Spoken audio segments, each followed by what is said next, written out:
E'tiboringizga havola etamiz. O'zbekiston darvoza 12-raqamda Abduvohid Ne'matov markaziy himoyachilar eng markaziysi bu sxemada. Umarbek Eshmurodov Cannavaro o'zining yangi o'sha transformer taktikasini namoyish etmoqda. Bizning to'p Hamrali uchta himoyachi undan to'pni olib qo'yishardi. Mana bu yerda foul yo'q deb hisobladi hakam. Urugvayda hujum qilish imkoniyati paydo bo'lyapti va darvozamiz tomon zarba. Yaxshi tarkibni tanishtirishga berishmayapti jamoalar. Klubi vakili 3-chi Niklas Marichal pozitsiya topib berdi unga Fabio Cannavaro. Chapda esa Hojimat Erkinov raqami 20.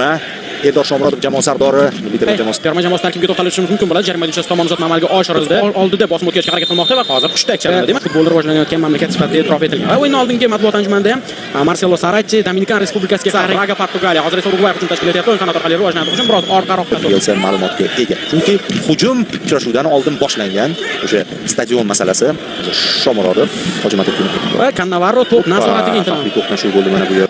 Nevakka deyildimi? Shu yerda o'ynaymiz deb turib oldi. Juda yaxshi ish qildi. Azizxon tabloda ko'rinib tursa ham 1-0 hisobda oldinda borayotgan bo'lardi. Foyda bilan o'tkazish uchun yoki rotatsiya qiladi yoki bo'lmasa rasmiy o'yin tempida o'tkazish. Mana bugun, ya'ni bu yig'inda rotatsiya qilyapti. Plus mana bu rotatsiya shunli holatda hal qilinmaydi. Diplomatik muzokaralar olib boriladi. Faqat shuni chiroyli qilib yo'q deyiladi. Tamom, deyman deb. To'g'ri. Urugvaydagi raqib bilan bunga erishish oson bo'lmaydi. Ayniqsa Bielsa shu falsafani o'zi ilgari suradi. O'zining tuzatishlarini kirityapti har kuni uslubi bilan. Hozirdan bu yig'indan va hozircha 10 daqiqa ortda qoldi. Yomon taassurot qoldirmayapti futbolchilarimiz. Hozir Eldor Shomurodov yaxshi imkoniyatga kelishdi. Tayyorlab qo'ygan uy vazifasi bo'lgan hujum orqali gol urdi deb hozir ham shu narsani yigitlar amalga oshirishga urinib ko'rishdi. Mana oldingi chiziqda uzatma. Urugvayda yaxshi vaziyat yuzaga kelishi mumkin. Yaxshi. Alijonov zo'r o'ynadi. To'p o'yinda faqat g'alaba qozonyapti. Hozir esa Urugvay hujum tashkil etadi deb bo'lishimiz kerak. Ichkariga uzatma amalga oshirildi. Yaxshi. To'p biroz uzoqlashdi, lekin to'laligicha hali xavf bartaraf etilgani yo'q. Yopish kerak va hujumni taxminan bir xil yo'nalishda tashkil etildi. Qanotdan uzatmalar. Mana bu ham aslida Urugvay to'pni yo'qotdi. Bizning futbolchilar qabul qilib olishdi. Alijonov fint ishlatishga harakat qilib ko'rdi. Yana shu narsani shaxsan men sezdimki, o'sha Cannavaro ko'paytirdi. Himoyachilar darhol keyin tuzalib yo'l-yo'lakay mana shu terma jamoada ham ancha jismonan tiklanib oldi. Pas uzoqlashtirdi, lekin to'laligicha emas. Ehtiyot bo'lish kerak. Sirtdan ko'ra dim 70 dan ortiq foiz namlik. Shomurodov Eldor Shomurodov bosim o'tkazishga harakat qildi. Shoma qochdimi? Qochdi. Ozgina to'pni to'xtatib xatoga qo'ydi. O'tkazdi Paragvay, Boliviya kabi jamoalarga yutqazib o'tdi. Hozir Urugvayda imkoniyat, zarba yo'q. Muddat bu. Akmal Mazgavoy uzatma amalga oshirildi. Bu yerda chiqib bor edi, lekin to'pga yetib. Va bu yerda Hojimat Erkinov qochishga imkoniyati bor. Darvozabon birinchi bo'lib chiqib kelyapti bu to'pga. Urugvayning xavfli hujumi bo'lishi mumkin edi. Yaxshi. Chiroyli fint ishlatdi, yaxshi pas berdi. Kombinatsiyaning davomi ham bor. Norchayev o'tdi. Darvoza bo'sh. Va gol. Va nihoyat yo'q afsus menimcha. Norchayev bu yerda raqib yordamida aldab o'tdi darvozabonni. Taymning yarmidan o'tdik. Urugvayda navbatdagi hujum Nasrullayev yo'nalishini yopish kerak va yana bitta hujum, yana qanotdan uzatma, yana shu kombinatsiyani urugvayliklar amalga oshirishdi. Bo'lyapti. Tanlov bor, zaxirada tanlov bor. Botir Aliyev Ashirani kurash olib bordi. Hamraliyev yordamga yetib keldi. Yana hech kim yo'q. Mana shu joyda Hamraliyev chiqib kelyapti. Yaxshi uzatma. Biroz to'p. G'aniyev kutyapti qanot ochilishini. Nasrullayev ochilib turganda, hozir Nasrullayevning ko'rib tushunarli berdi nima qilmoqchi bu. Asta-sekinlik bilan hujumlarimiz soni ham ortib boryapti. Xavflilashib ham boryapti. Yulduzli futbolchilardan iborat tanlov bor hujumda. Hattoki mana bir nechta liderlar jarohat olgan bo'lsa aytgan so'zlarini amalda tasdiqlayapti. Yana bitta hujumga urinish. Bu yerda Mazgavoy qo'shildi jarayonga. Chapga uzatib berdi Sanabriya. Qabul qildi, to'xtatdi, fint ishlata olmadi chunki bu yerda Azizjon G'aniyev Urugvayda imkoniyat kelishi mumkin. To'p bo'lish kerak. Markaz sari uzatma, xavfli vaziyat. Juda ham erkin harakat qilishdi. Mana o'sha pas, mana hech kim qaytarmadi to'pni va u yog'iga keyin yumshoqqina uzatmadan so'ng tayyor markaz uchun jang, maydon markazini egallagan o'yinni boshqaradi degan edi bir taniqlilar. Emas edi, hozir esa Hojimat Erkinov to'pni egallab olyapti. Erkinov unga qarshi 4 nafar futbolchi Erkinov o'tdi, uzatma va to'pni bermasligimiz zarur. Zarba, chiziqcha uzatma.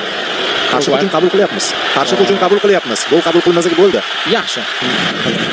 Yana jahon darajasi pauzani ushlaganini qarang. Kevin Yohan ham kuchaytirdi hujumni Urugvay. Oxirgi daqiqalarimiz biroz xavotirli o'tyapti. Qani himoyachilar birinchi to'p. Eng muhimi hozir Urugvayning qarshi hujumini to'xtatish. Bitta pas bilan maydon markazini kesib o'tishyapti raqiblarimiz. Mana endi chap qanotdan uzatma ichkariga va yaxshi. Markinov. Hojimat Erkinov to'p qoldi. Biroz aldashga kirishdi shu yerda ham. Lekin himoyada iloji boricha kamroq aldash kerak. Ammo baribir Erkinov raqiblarni xato qildi. Hisob hozircha 1-0. Urugvayning navbatdagi hujumi ehtiyot bo'lish kerak, imkoniyat bermaslik zarur. Zarba.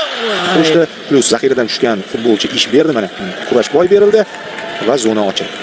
Zarbasi asosan o'sha Hojimat Erkinovning faolligi, Eldor Shomurodov pressing qilishi natijasida yuzaga kelgan hujumlarni eslab o'tishimiz mumkin. Standartlardan esa yetmay qoldi. Hojiakbar Alijonov Hojimat Erkinovning uzatmasidan sekib so'ng to'pga yana Eldor pressing ostida qoldi. Unga qarshi qoida buzildi. Yana o'sha kayfiyat Muhammad Izzo Fikri Kamaro'zaman, boshqa kam unga qanotlarda Muhammad Farhan hamda Muhammad Saharuddin Ishaqlar. Alijonov, Trivella yana bir bor Eldor Shomurodov qochib ketishi mumkin. To'pni to'xtatib oladimi va unga qarshi qo'yishdi. Jiyanov maydonga tushdi. Kimning o'rniga? Mana Otabek Shukurov va Sherzod Nasrullayevlar zaxiraga olingan. Ruslanbek Jiyanov va Azizbek Turg'unboyevlar o'yinga qo'shildi. Eldor Shomurodov hujumda. Yaxshi uzatma, xavfli vaziyat bo'lishi mumkin. Yaxshi o'ynay oladi. Parij Olimpiadasida ham mana shu jihati alohida e'tirof etilgan. Yaxshi hujum, lekin noaniq uzatma. Eldor Shomurodov Hojimat Erkinovga to'p yetkazib berdi. Urugvayda chap qanotga to'p yetkazildi. Xavfli vaziyat yaxshi. Ofsayd bor. Roqda bu yerda Ruslanbek Jiyanovning uzatmasi va penaltining boshlanishi. Eldor Shomurodov pas Akmal Mazdo'yev deb chiqqan mumkin. Ketdi-yu, unchalik kuchli chiqmadi, zarbasi himoyachi to'pni qaytardi. Alijonov yopish kerak zonani. Yana o'tib ketyapti urugvayliklar. Ichkariga uzatma Murodov yaxshi. Hojiakbar Alijonboyev ichkariga uzatma, xavfli vaziyat. Bu vaziyatda Turg'unboyev esa yaxshi o'ynadi. Xuddi bo'yin Nasrullayev uzatgan Shomurodov bilan o'ynadi. Eldor markazga Hojimat Erkinov zarba yo'lladi. Ofsayd. Futbolchilarimizni yaqinlashtirmayapti, tanasini to'sib. Ya'ni Janubiy Amerikada, hatto Braziliyadan ko'proq Copa Amerika sovrinini qo'lga kiritgan. Shuning uchun ishonch bilan ayta olmaymiz.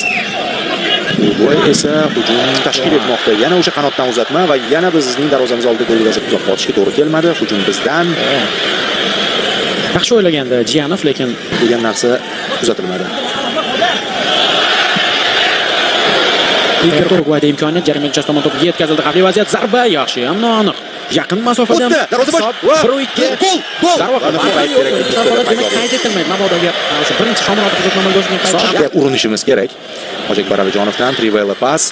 Shomurodov kurashni yutib chiqdi. O'ng qanotda Azizjon G'aniyev ochilyapti. Bu tomonda Erkin va mana bu yerda Nasrullayevga Shukurov to'pni aniq yetkazib berdi. Nasrullayev esa yuqoridan Eldor zarba. Bu darvoza bo'ldi. To'g'ri. Hozir bunday Eldor Turkiya chempionatida, lekin mana shu joyda Italiyadagi faoliyatini qilsaylik, shu yerning o'zida mayli sal yelka bilan ana buyurtma. Yuqoridan pas hammadan o'tyapti. Sergeyevdan ofsayd bor ekan.